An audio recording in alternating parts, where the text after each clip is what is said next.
A fifth of the world's oil moves through a strait that Catholic Portugal once ruled. The Strait of Hormuz spent part of this year at the center of a global energy crisis. Ships stranded, prices spiking, the whole world watching one narrow stretch of water. Almost nobody mentions that a Catholic fort once stood guard over that same strait. It was built by a Portuguese commander and named for Our Lady of the Conception. That fort is still standing today, a ruin on Hormuz Island. Its story reaches all the way from a failed siege to the Pope in Rome. That's the story I want to tell you, how a fortress built for Mary ended up guarding one of the most fought over waterways on Earth. I am Father Felix, and thank you for listening. The Strait of Hormuz sits between Iran and Oman. At its narrowest point, it's only about 29 nautical miles across. Two separate lanes are carved out of that space, one for ships heading in and one for ships heading out, with a buffer of open water keeping them apart. In an ordinary year, roughly a fifth of the world's oil and gas passes through that narrow gap. That's why people who study these things call it the most important choke point on the planet. Almost every tanker leaving the Gulf states has to squeeze through this one stretch of water because there simply isn't another way out to the open sea. Most of that oil ends up in Asia, filling tankers bound for refineries in China, India, and Japan. Hormuz Island itself is tiny, more rock than soil, sitting just off the coast in what's now Iran's Hormozgan province. This year gave a lot of people a reason to learn that name for the first time. Conflict broke out, and Iran moved to restrict the strait. Tankers stopped moving, and insurance for ships willing to risk the crossing became almost impossible to find.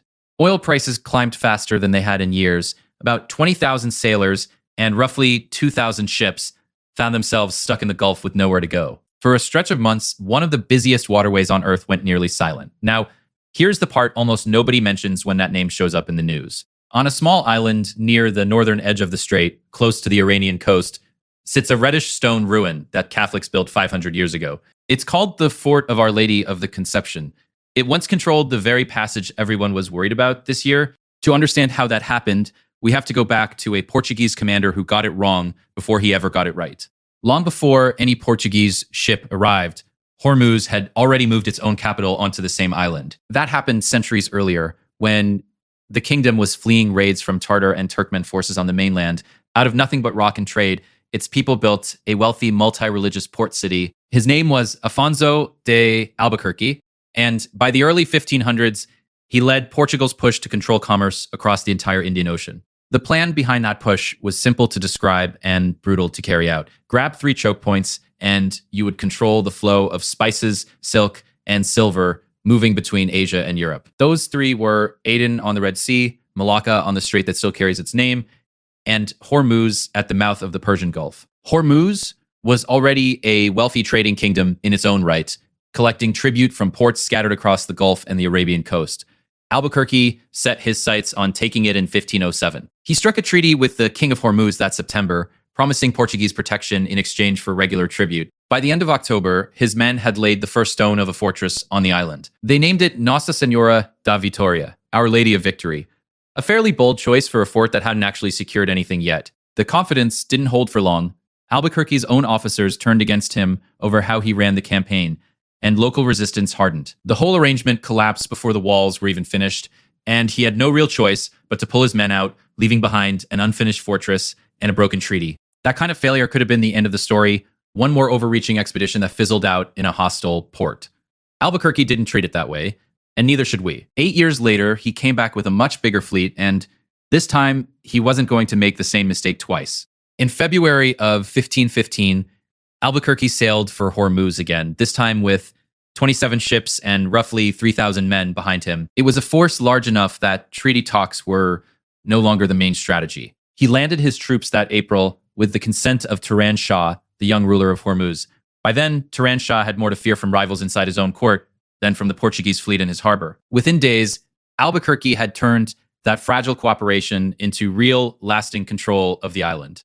Construction on the fort started again that May, and this time, the Portuguese changed the name they had used before. Instead of Our Lady of Victory, a title that had already proven embarrassing once, they dedicated the rebuilt fortress to Nossa Senhora da Conceição, Our Lady of the Conception. It was a devotion already loved across the Iberian world. Devotion to Mary's conception, free from sin, was popular in Iberian religious life well before it ever became formal church teaching centuries later. Dedicating a fort to her was one more way of asking for heavenly protection over a genuinely risky venture. Giving the fort that name tied a hard-won military outpost to something gentler than conquest, a patroness instead of a boast. That name would end up traveling much farther than the little island it was built on. The fort itself sat on a rocky point just a few meters above sea level. That doesn't sound like much until you realize what it meant. It gave a small Portuguese garrison a clear view over both shipping channels, exactly the position a handful of defenders needs to hold a choke point against much larger forces. Word of the whole campaign traveled back to Rome. In 1514, while Albuquerque's forces were still working to secure the island, a churchman composed a formal oration for Pope Leo X. He titled it The Crusade of Hormuz.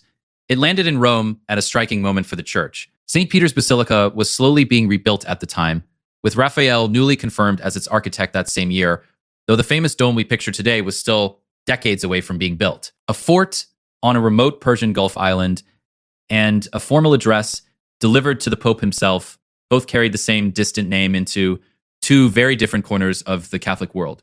That isn't a detail you'd expect to find sitting behind a modern headline about oil tankers and shipping lanes. Stone walls and papal orations were one layer of Catholic presence at Hormuz. Another layer arrived a few decades later, and this one was made of people rather than fortifications.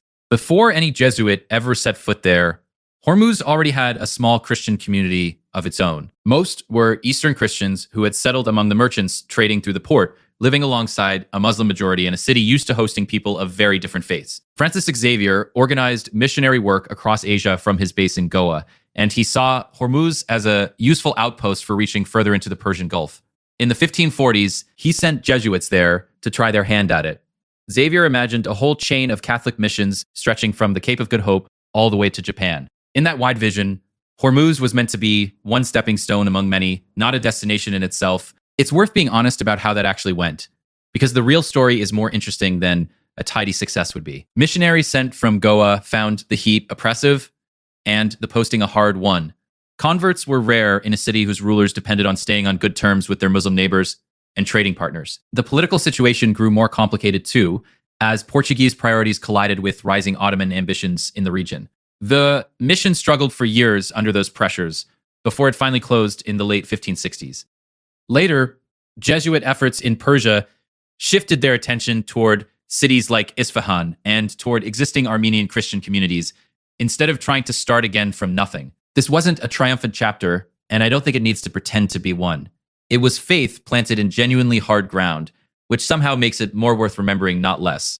The fort itself outlasted the missionaries who came after it. Portugal held on to Hormuz for more than a century, right up until 1622, when Persian forces teamed up with the English East India Company and finally pushed them out for good.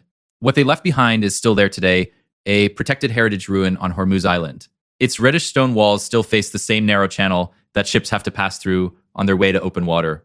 The moat that once cut the fort off from the rest of the island is still visible if you know where to look, even with the roof long since caved in. Old descriptions of the site mention barracks for soldiers, storage for arms, and cisterns for fresh water.